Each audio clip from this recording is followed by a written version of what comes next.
If a coup happens but no one gets arrested, do we even have a justice system? Blaze News The Mandate starts right now.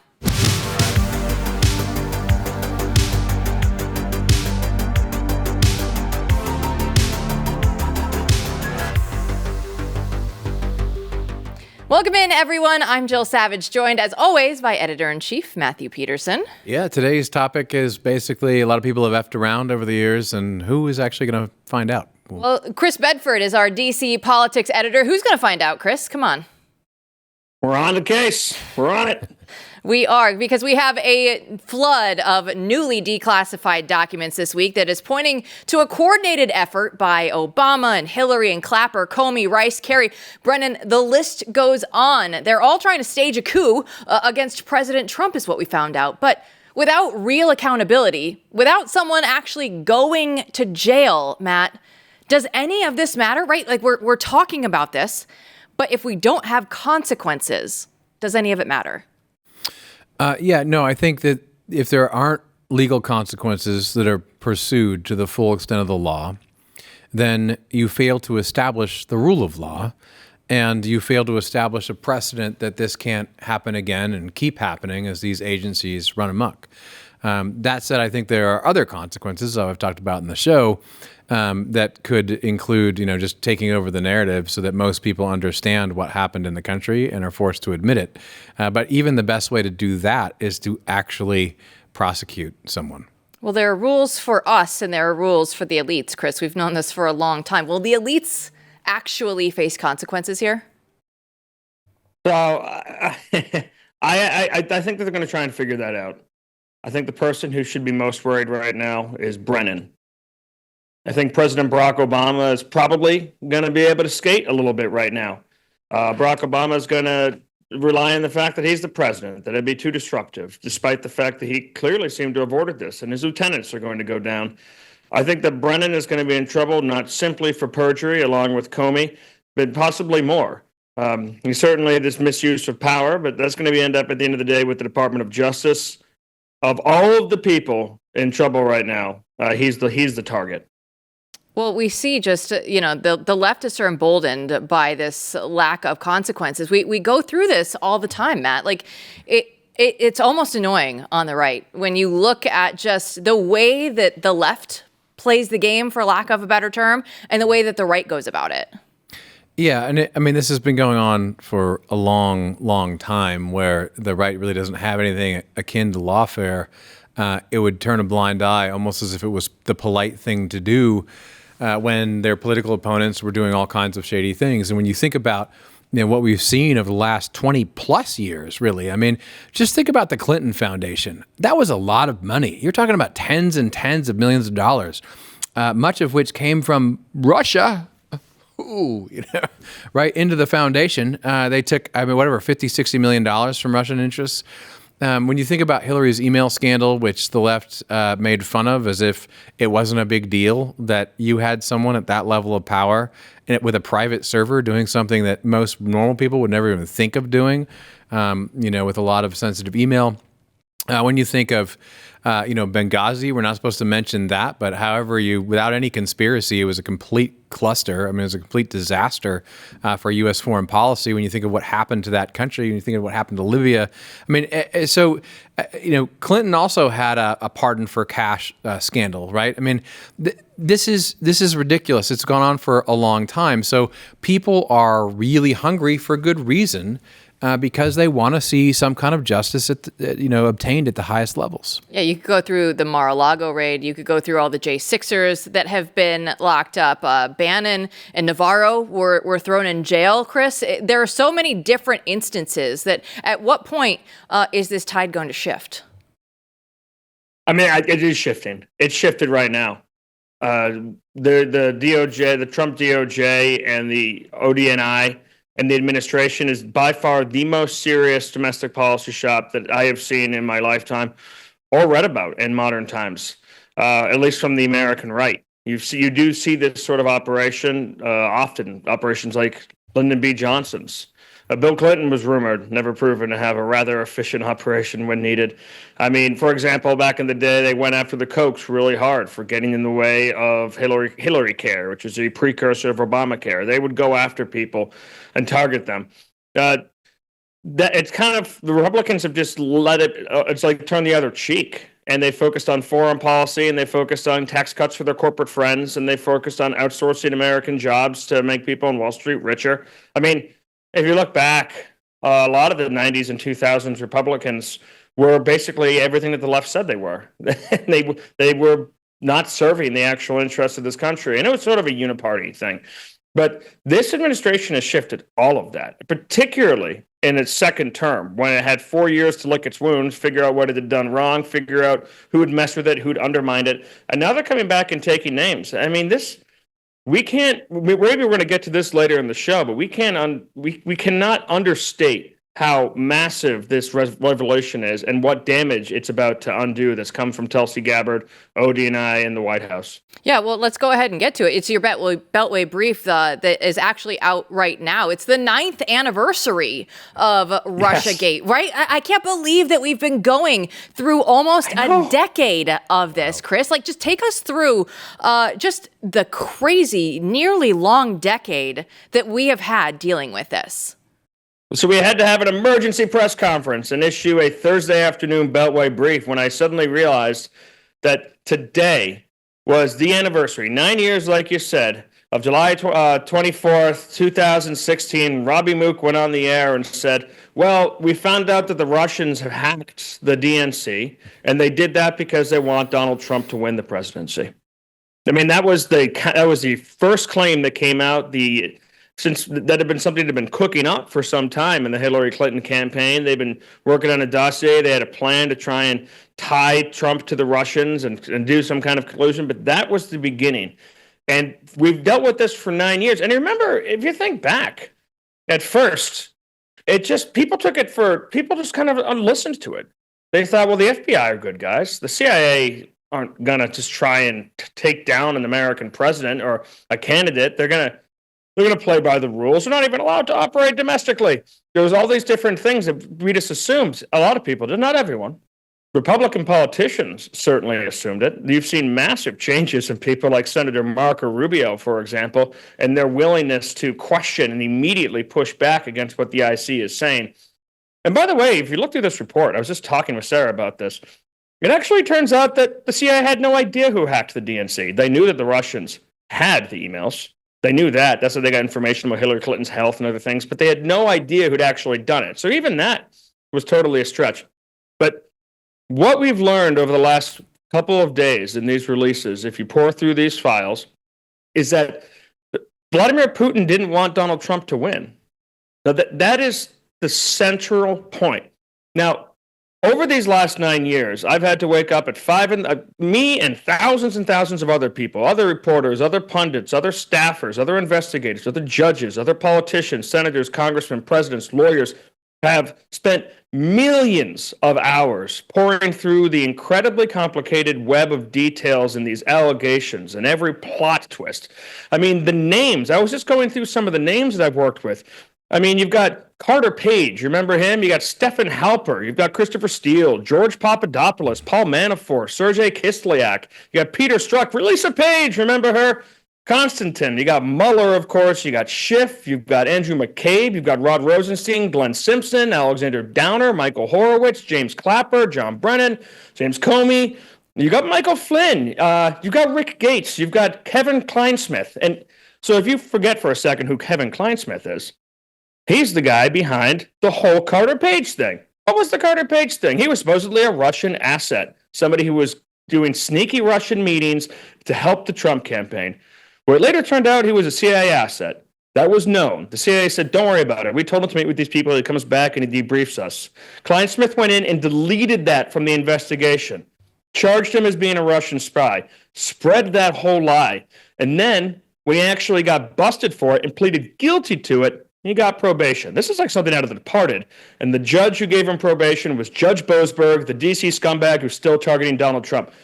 But this is 9 years of now I've forgotten more than I currently know about what's gone on with this. And every time people got closer to the truth and would discover something like Carter Page was framed, none of that was ever true. Stephen Halper, the professor, was a bad guy. The ambassador from Australia who was feeding information through the British embassy to the United States was a bad guy. By the time you get to that, they've just kicked more dirt in the air. They've muddied up the narrative. It's more difficult to actually figure out, and they're still trying to do it right now. But all of that comes down to the whole reason for everything was that Vladimir Putin wanted Donald Trump to be the president. A narrative that never actually really made sense, but we had to believe it, and you believe it just like apparently CO2 is going to kill us all. This is the core thing. Without it, there's no investigation. There's no intelligence. There's no impeachment. People went to prison over this. They ended up looking into Paul Manafort and other people and finding different FARA violations and putting him in prison. They raided Roger Stone's house on TV. They tipped off CNN. They destroyed lives. They destroyed livelihoods. They impeached the president. They tried to take him down again. They sucked the oxygen out of the entire country. They undermined the public's trust in every aspect of this process, in the intelligence community, in law and order, in the news media, and all of it was based on this lie. And if you look at the press conference, and you read the Washington Post today, you read the Associated Press today, or you watch CNN's Caitlin Collins yesterday, you see people saying, a bipartisan committee in 2017 said that there was meddling. Not collusion, but meddling. But that doesn't matter. We know that Putin sent out memes, stupid memes. Facebook memes don't change elections. That's another stupid thing that people repeat all the time. They don't do that. No one's arguing about meddling. You can't kick dirt in the air this time. You can't muddy the waters. You can't make it so we can't see. Putin didn't want Trump to win, and they knew it. They knew it. Obama knew it. Brennan knew it, and they took it out of the report, and they went forward with it anyways, and everything else are details to intentionally confuse and make it seem too complicated for people to understand, like it's some kind of ugly modern art masterpiece masquerading as beautiful art. The whole thing is a fraud, and now we know it, and we can move on, and there's nothing that they can squeal what it actually means that will change any of what they did to this country, and it's destroyed them. It's truly destroyed the public's trust in them. It's destroyed the public's trust in the courts in a lot of ways. It's made people question the judges. It's destroyed the public trust in the media. And it is so well deserved. But at the same time, to Matt's point, that's a dangerous place for a country to be when your elites have turned on it and the public know it. So well said. I mean, they destroyed themselves over this, and that is something that everyone out there can take comfort in, especially now that the truth is out.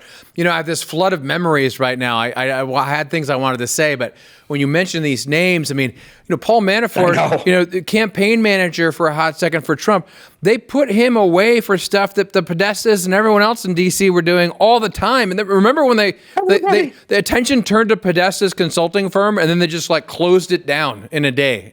Everyone had to leave because they knew, you know, I mean, it's crazy. But what I want to point out here quickly for the audience is what you're describing is so much of this was international at first, because that has to be the way legally that the intelligence agencies can get involved at all.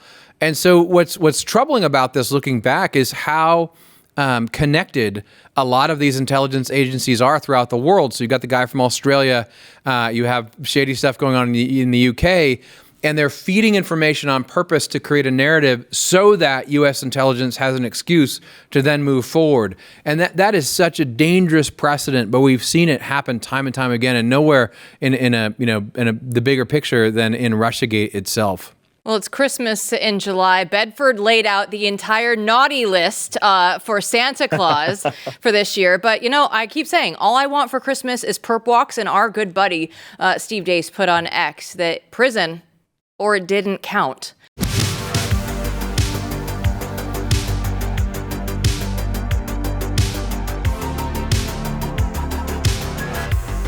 Real quick before we jump back in, let's talk about our ranchers. We know that the American farms are getting crushed in this country, and grocery stores keep stocking meat from overseas. But 85% of that so-called grass-fed beef in stores is imported. That's why you need to look at goodranchers.com, because it's 100% American. It's born, raised, and harvested right here on local family farms, and it tastes amazing. Summer's here right now. There's nothing better than grilling out with your friends and family. They have all of the steaks, burgers, chicken, even that wild-caught seafood. You're going to be able to taste the difference, and you'll be supporting real American ranchers with every box. Right now, they're running a crazy deal. When you subscribe, you'll get free pick of meat for life. You can choose between Wagyu burgers, hot dogs, bacon, or wings in every box. And if you use the code Jill, they'll knock off an extra $40. So go to goodranchers.com, use the code Jill, and back the people who actually feed this country. It's Good Ranchers, American meat delivered. Since we're on the topic of justice, let's go ahead and move forward, because they're not listening at the courts. Believe it or not, the Trump administration, they're not getting their mandate. A federal judge has denied the Trump admin's request for the Epstein grand jury transcripts. And there's also the birthright citizenship ruling that came down from the Ninth Circuit Court, blocking the executive order to end birthright citizenship, Matt. Yeah, well, these two cases are a little different. I mean, the judge, my understanding in the Epstein case, is saying there's no compelling reason, right, to do this, and so no, it's just a blanket no. And in the other case, birthright citizenship, which is very exciting, actually going back to some common sense and constitutional jurisprudence has been long forgotten. There you have, I believe, a Ninth Circuit judge, saying no, this is unconstitutional because of the 14th Amendment. But this is an opportunity for the Trump administration to really push and go to the Supreme Court with a case that we can tell the Supreme Court doesn't really want to take, at least a lot of people on there. So that could be very interesting on appeal. Chris, I know that Epstein's not your favorite topic. I'll give you a dealer's choice here, the Epstein ruling or the birthright citizenship ruling. No, I mean, I'll talk about Epstein for a moment, because this is exactly what I said was going to happen. And I'll come on and admit when I'm super wrong in my predictions, which happens from time to time. I've always told you that I envy the North Korea analysts, because they never get called out in the make-believe stories. It's the more crazy they make up, the more people believe it, and it's a good job to have somehow. But this one was correct, and I wish the Trump administration had gone about this very differently, because when they finally gave the order, release it. You weren't allowed to release it. That's why you didn't release it. It was sealed, and you should have just said that. Said that the first time. You should have petitioned it, and you should probably take it up another level. But there's reasons that this judge doesn't want to seal it, because it's just going to drag so many people who had nothing to do with anything through the mud. It's so much speculation. It's such a spaghetti pile of different allegations and different things that are unfounded. An anonymous person says an anonymous thing about an anonymous person or now named person, and it's half redacted. All they had to do was blame the judge in the first place and see if they could fight it and call it a day. But that's not how they handled it, and they ended up with this mess. And the birthright citizenship is, this was always going to head for a showdown. It's been amazing that it's gotten this far. It's been amazing at just the lack of outrage. People aren't angry. This was supposedly something, this was a third rail. You could never touch this. But now people have gotten to a point where they're so sick of the way that this country is being, these borders and citizenship laws are being completely abused by people who come here and by the Democrats who try to give them driver's licenses. I mean, if this hasn't happened to your family, it's happened to someone you know's family or themselves, where they've been hit by an illegal immigrant on the road who didn't have insurance, who doesn't go to prison because they might be a disproportionate response from ICE. They might be deported if they go to prison, who has no money to pay for it, who you're just out with the hospital bills and everything, or on your own insurance because of it. Everyone's being impacted by this, and they want an end to it. So there's no public outcry, and the Democratic politicians are just continuing to allow it. This raises the stakes. It was always going to end up with the Supreme Court. And I'm very hopeful that the Supreme Court takes this, because it's an important move for the country. Yeah, I feel like it looks at this entire show that we've done so far. It's just the double standard that we're seeing right now in the American justice system. And we have to go through and make the changes, Matt. Yeah, I mean, this is to make the changes, we have to fight. And that's what you see this administration doing, as Chris laid out. And so the first step has been taken. And we do need to sit back and just remark how remarkable this is, right? I mean, this has not happened before. You don't have an administration full of people who are as gung-ho, as knowledgeable, and are ready to actually push a lot of this forward and put their money where their mouth is in the courts and in the court of public opinion. Chris Bedford, enjoy your long weekend. We'll see you back here on Monday. I'll see you then. All right, have a good one. Don't go anywhere, everybody. Mike Howell, Oversight Project, is going to come up with all of his latest. He always has some good stuff. Stay with us.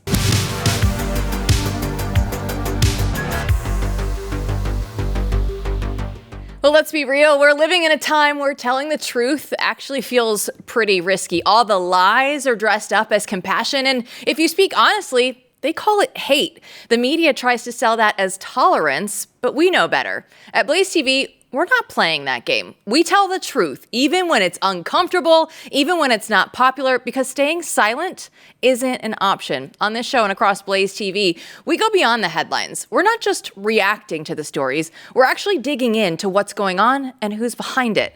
And you're not going to get that from the corporate media. They've definitely picked a side, and it's not yours. But we're here to push back, and we're going to have all the facts and conviction, because this isn't just about making content. For us, it's about a mission. When you subscribe to Blaze TV, you're not just supporting conservative voices. You're actually standing with a movement that refuses to back down. Right now, it's just $8 a month when you use the promo code BNT. It's $20 off a yearly plan, and it comes down to just 26 cents a day to support the truth. So go to blazetv.com/BNT and sign up today, because the truth matters, and the people in power are working overtime to shut it down. It's been over 4 years since Joe Biden took office and over 6 months since he left, and the American people still don't know who was running the country during his presidency. Mike Howell is the president of Oversight Project. Their group is ready to press forward with the investigation, and Mike joins us now. Mike, who's in the middle of a move, so don't give him too much crap for having a blue vase behind him. Let's get right into the DOJ, Pam Bondi. Why are they still dragging their feet? You guys have come with a lot of the receipts already. Yeah, I don't know. And I promised that my face was going to be cropped. Instead, we got the whole empty office, empty bookshelves, empty brains. But it'll be beautiful for all you fans out there in about a couple days when we're finally done. Why isn't DOJ moving? Look, this administration doesn't have a great track record on accountability and delivery. We're in this really weird period right now where the Epstein saga was such a disaster that just a lot of bad ideas are floating around, and promises are being made that won't be able to be kept. The easiest promise they could keep would be on the Autopen case. I mean, it is all laid out. It is actionable. The promise is no one's really in charge or running with it. We have sued for certain materials, like what legal opinions were relied upon. Those things are just sitting there. They could be sent over and made public instantaneously, but instead, the Department of Justice, who hasn't asserted full political control of the department whatsoever, has their career attorneys, particularly in the U.S. Attorney's Office in D.C. This is Judge Janine's shop now, and she hasn't taken control. And so we have basically their line attorneys saying, screw off. We know you sued us. We'll get back to you in September. And then you have the President of the United States saying it's the scandal of the century. These things don't add up. And the missing ingredient is actual political control in delivering results, which ultimately lies at the feet of Judge Janine and Pam Bondi in this specific instance. So, I mean, this really is remarkable. I mean, like you said, the President of the United States of America has said, I mean, President Trump has said, made very clear, this is one of the most important things out there to really take care of, to establish justice and make sure that this never happens again, where we have a president where we don't really know who the president really is. And as you've come on this show and said time and time again, the legal case is there. This isn't actually very complicated. This is a place in which they could actually prosecute someone.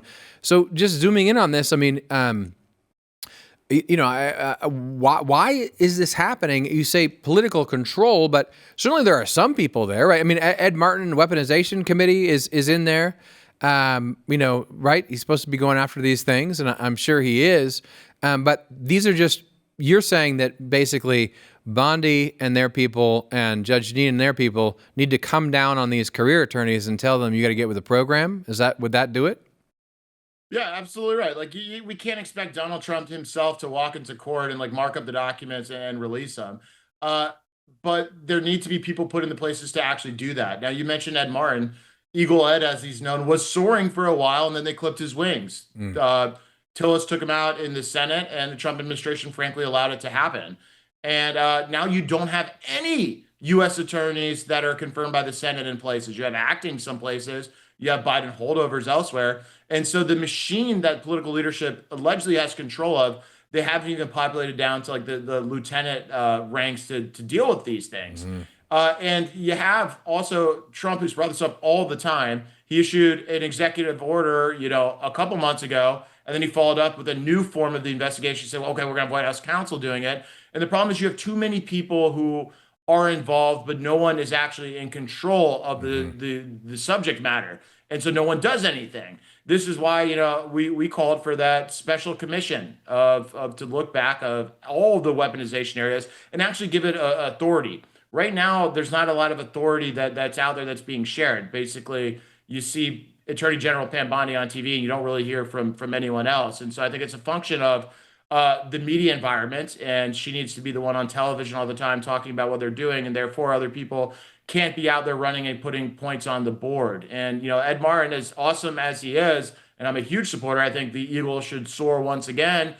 He doesn't have the authorities. He has a working group, and he is in the pardon office, but they need to supercharge people like Ed, if not Ed, to actually have the ability to charge folks, to go gather documents, to produce things, to actually understand what's going on and to communicate it, which is also another huge problem. And so it's a systemic mess right now, too.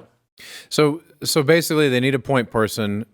Martin's wings are clipped, and they don't have that there. So in terms of a solution, are there people, do you think, around Bondi and Judge Jeanine who are aware of this and are on the right side of this? Not at the highest levels, no. I think they understand it's a problem. It's a pain in their rear end at all times. They want to go out and do other things, and they have a base who's still asking them to do the things that they thought they were going to do when they got into DOJ, to focus on the accountability, the reform, the transparency. And I think they just want to move off it and get to other things that they'd rather highlight. And there's a lot of reasons for that. I think the biggest one is it's tough work. It's hard work. It takes time and attention away from your principles. That's why putting someone in who can actually deal with it would be the solution, because I don't think at the current trajectory we'll ever get there. Instead, I think we're going to be served up fantastical promises that can't be met. And that's how we got into this mess in the first place. And it's especially taken off since the Epstein, drama and the terrible memo that came out.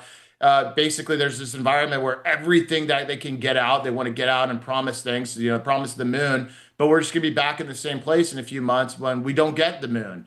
And it's a death spiral of sorts, and it's losing a lot of credibility. And I think ultimately what we don't want, but which very well could happen, is it could be a defining part of President Trump's legacy, or the failures here. It's too early to say it can't be fixed, because it certainly can. But without major changes, it's going to keep doing the same. Mike, we all want to go to the moon. This is what we want, right? The mandate. We want everything to come through and happen. But when we're talking about this, I want to just add on to this, because we had Steve Baker on the show yesterday, and we talked about the new J6 subcommittee that has finally been announced. Now, this was also something, Mike, that President Trump on January 21st had said, okay, Speaker Johnson, we want you to go and start this. Well, it's a lot of back and forth, and we only got the announcement yesterday. Now, it is moving forward, thankfully, but it felt like there was a lot of things that were happening behind the scenes to even just get a committee in the House of Representatives to get going and moving forward.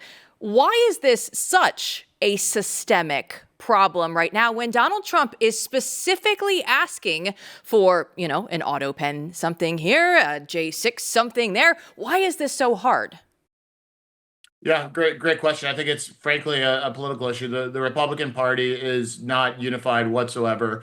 And on issues like J6 or anything that would require a vote, or, the full body moving in unison, they know they just don't have the votes to do it, so they'd rather not have the painful exercise. They'd rather protect the worst of the worst moderates for re-election purposes than do anything to deliver actually on the agenda the broad 77 million actually won. It's about defending, the 10 to 15, we'll call them swing state or swing district Republicans at all costs. It's why a guy like Garbarino, who supports amnesty, is now the Homeland Security chair. And it's up in New York. What does New York have to do with the border? You tell me. But that's the trend, and we're going to be frustrated because we're going to see endorsements of a lot of rhinos coming forward, and it's all because the political calculus, which is wrong, is that we must protect rhinos because that is the path to winning the midterms and fending off the Democrats. Whereas the inverse is actually true. We're going to lose unless we deliver on the promises, even if that makes the rhinos uncomfortable. And I think without Trump on the ballot, MAGA's turnout's not a guarantee. And so I hope we don't have to realize the political mistake that's being made. I hope it changes before then. But that's the core of it. And really quick on the January 6th subcommittee, that is not what Trump asked for. He asked for a full committee. A subcommittee is unserious. Look, I love Loudermilk. It's better than nothing, I suppose. But remember, we had a subcommittee called the Weaponization Subcommittee who got, $20 million in access, only spent like $4 million to give their staff predominantly raises and returned the rest. And so that's the same structure in which this new J6 committee will be inside judiciary, reporting up to Jim Jordan. So if you're happy with what Jim Jordan and the Judiciary Committee has done in recent years, you're going to love this subcommittee. But if you're not happy, get ready for more of the same. I guess so. We need to cut down a lot of trees for the paper and the letters that are going to be written in that subcommittee. Well, we hope to have, Steve Baker will be following that very closely, and we're hopeful that some of those members of that committee, Barry Loudermilk and others, will be doing some real work. I think that people will put a lot of pressure on them if they don't, because let me tell you that the January 6th story has not gone away for our audience at all. This is still something the base cares very deeply about. I'm sick and tired. Every time someone tells me, oh, no one cares about January 6th anymore, just completely false. Like I can show you numbers and you will see this is something people care about. Another thing people care about is bringing justice to FBI. So you give us an update on the criminal referral of Chris Wray. Yeah, this is really important to understand in the context of what's happening now. So the FBI has claimed to have actioned the criminal referral on Comey and Brennan, which is outside the statute of limitations. Look, don't get me wrong. I will argue how to extend that, to toll it, to get it in court and make it viable. But let's be clear. They reach back for something that's much harder to prosecute than Christopher Wray, who we referred and is within the statute of limitations. The prosecution and investigation of Christopher Wray could have been low-hanging fruit, but they chose not to action it. And I followed up with the FBI the other day. I said, hey, I saw you publicly announce, which is unusual, that you're leaning into taking up the Brennan and Comey one. Can you tell me that you're actually running with the Wray one, which is within the statute of limitations? And of course, the line went cold.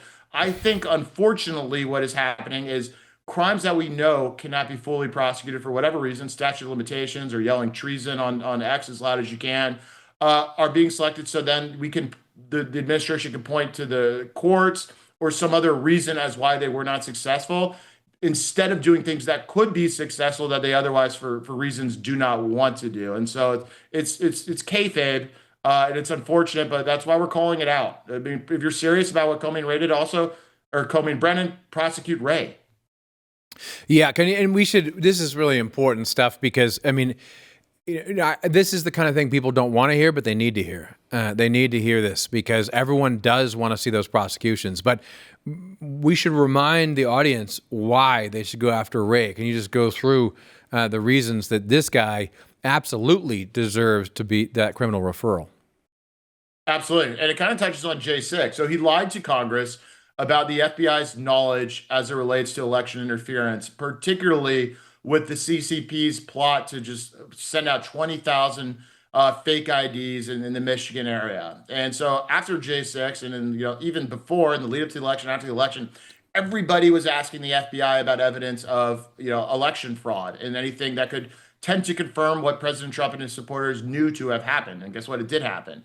And instead of coming forth with that information, Christopher Wray on multiple occasions categorically denied that there is anything major. And 20,000 CCP fake IDs in Michigan is, guess what, pretty damn major. And so that's the theory on which he could be prosecuted, lying to Congress, USC 1001, up to 5 years, and within the statute of limitations. There's a couple other things in our criminal referral, but that's the meat of it.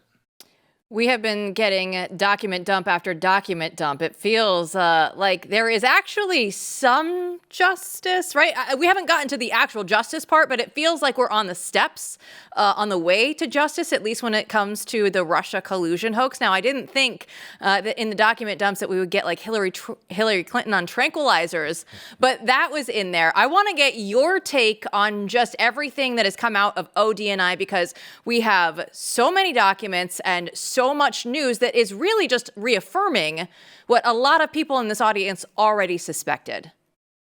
Yeah, that's absolutely right. A lot of these are just additional data points and fact patterns that have already been established. Like we knew already that Obama and his intelligence community cooked up the Russia hoax, but this is a dramatic data point that further confirms it. And I'm glad they did it. And I think Tulsi Gabbard gets the A plus in the we'll call it the Trump administration oversight power rankings.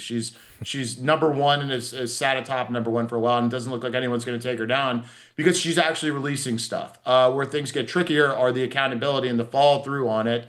But gold stars and high praise for her continuing to push out documents. I think, paradoxically, as a former Democrat, she has her ear closer to the base that voted for President Trump and what people expect and deserve. And I think a lot of other people in the cabinet don't and think they can just power through it and message through it and shiny object through it. And I'm so glad that Tulsi Gabbard's there, because she's putting out a standard that others should strive for.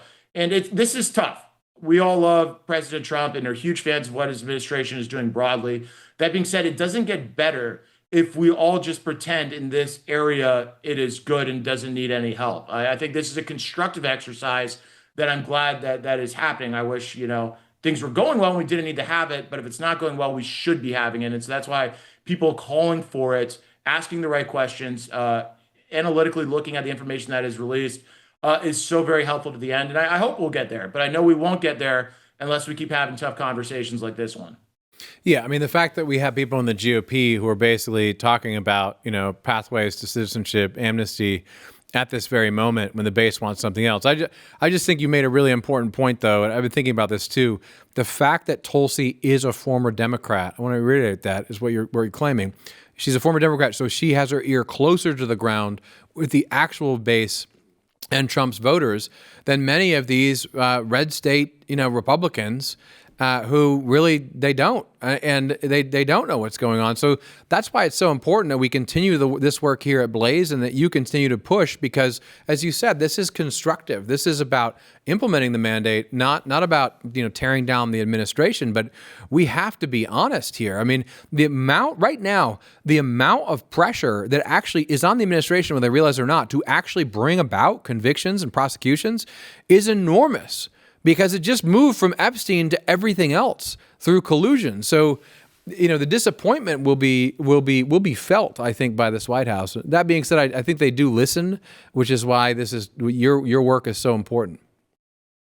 I appreciate that, and to foot stomp it, either MAGA eats the establishment or the establishment eats MAGA. And I think Gabbard has her ear closer to MAGA. But what's happening now, and the real political long-term threat is, I think, you call the game over right now and blow the whistle. Establishment eats MAGA and the Republican Party turns back to old. And I think that's going to get worse when Republicans who call for amnesty and things like that get things like the Homeland Security chair or a Trump Truth Social endorsement. And so that's the exercise we're going through, and why delivering on the core issues that the base wants to restore their faith in politics is so important.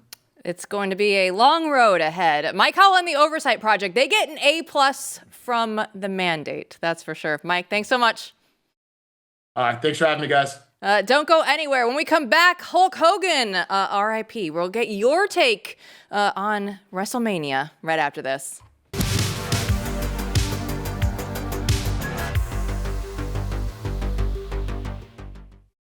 But what happened last week when they took a shot at my hero and they tried to kill the next president of the United States? Enough was enough.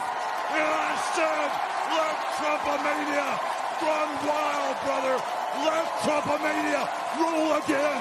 Let Trumpamania make America great again. Today, we bid farewell to an American icon. Terry Bollea, he's better known as Hulk Hogan, passed away at the age of 71. And Matt, if you actually remember that clip, we were hosting the RNC live here on the mandate.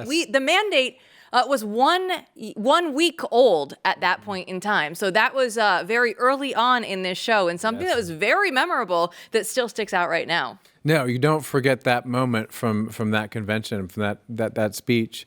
That was something that we were privileged to cover right here live. So I posted on X, RIP to Hulkamania. What's your favorite Hulk Hogan moment? An MP actually had a very personal story from outside the ring. Well, I mean, look, there's so many moments with Hulk Hogan, but for me, it is one of the greatest all-time bangers of all-time tweets ever. When he just woke up one morning and he just posted, as any person would for all of humanity, "I'm never drinking again, brother, HH." And the problem, he said, the funny thing about it, right, is the HH, just like Trump signing it and saying, "I'm never drinking again, brother." And then a minute later, "Only water, coffee, and iced tea, brother, from now on, brother, HH." And every time I have a hangover, I think of those two tweets and the way in which he said it very simply.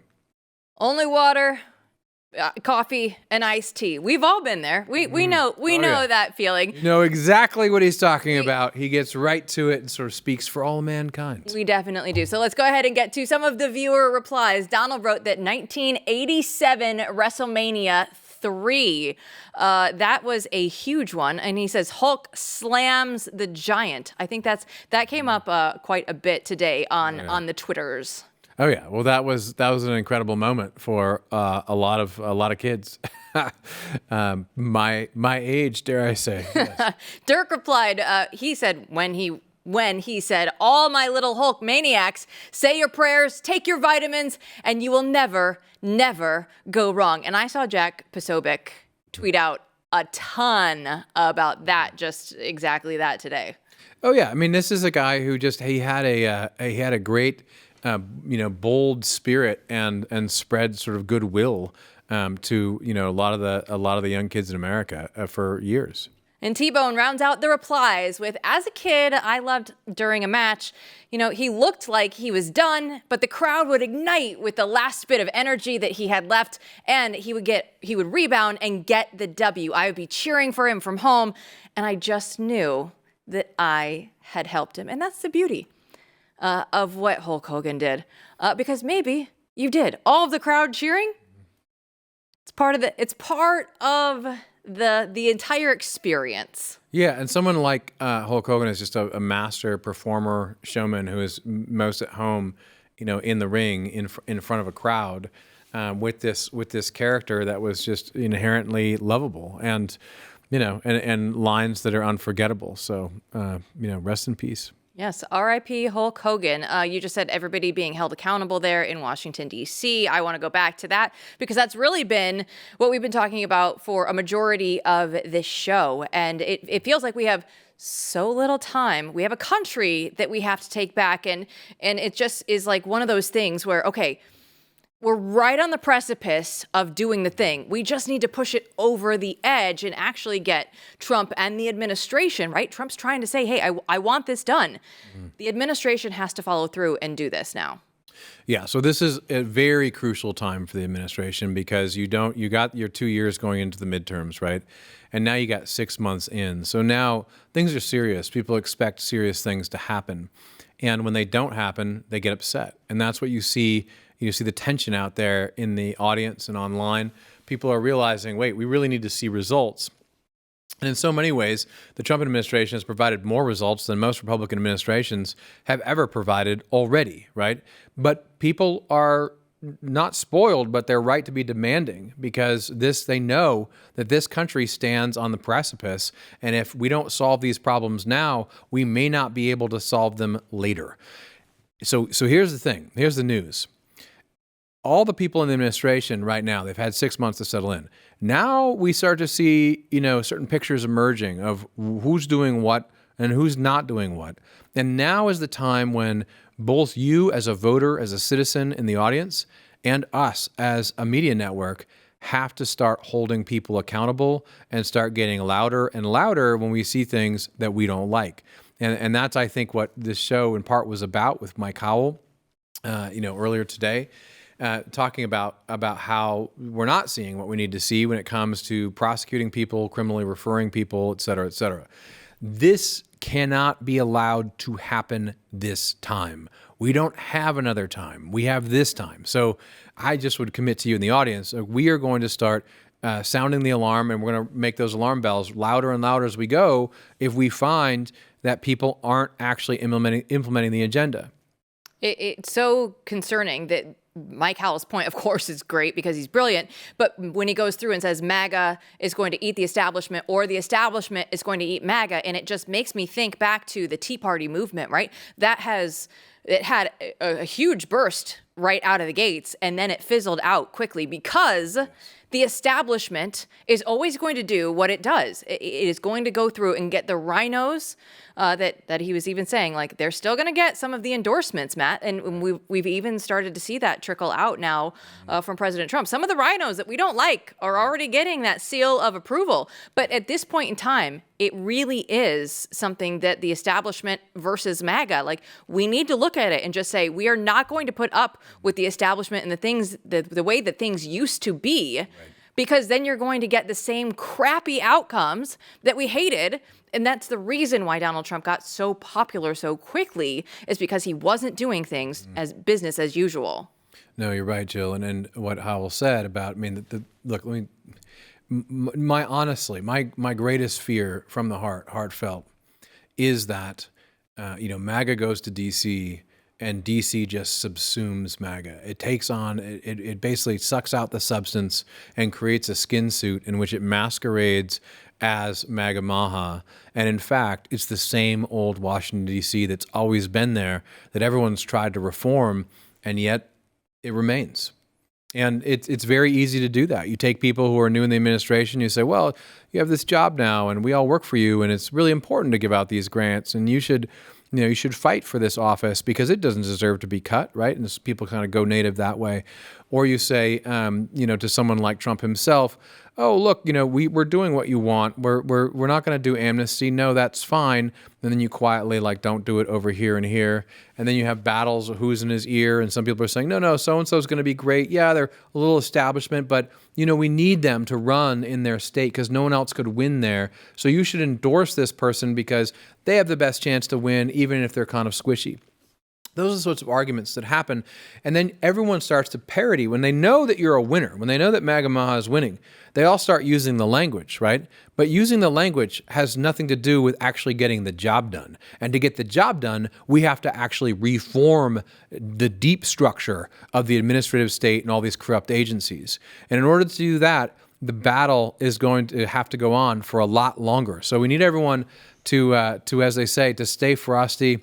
And we need to be more and more belligerent when we start seeing things that don't look right, because that's the only way we're going to win. Yeah, and it's constructive criticism, doing things to defend the actual republic, to make sure that we have something going forward. And I wouldn't be mad even if they went through and unleashed J.D. Vance a little bit more. Oh yeah, well, we gotta keep JD fresh and rested and ready because we're gonna need him after this. But right now this is not about tearing anyone down. This is about building the administration up and making sure the Trump administration can deliver on its promises. Some would call the promises the mandate. Thanks for watching, everybody. We'll see you back here tomorrow. Oh, good one.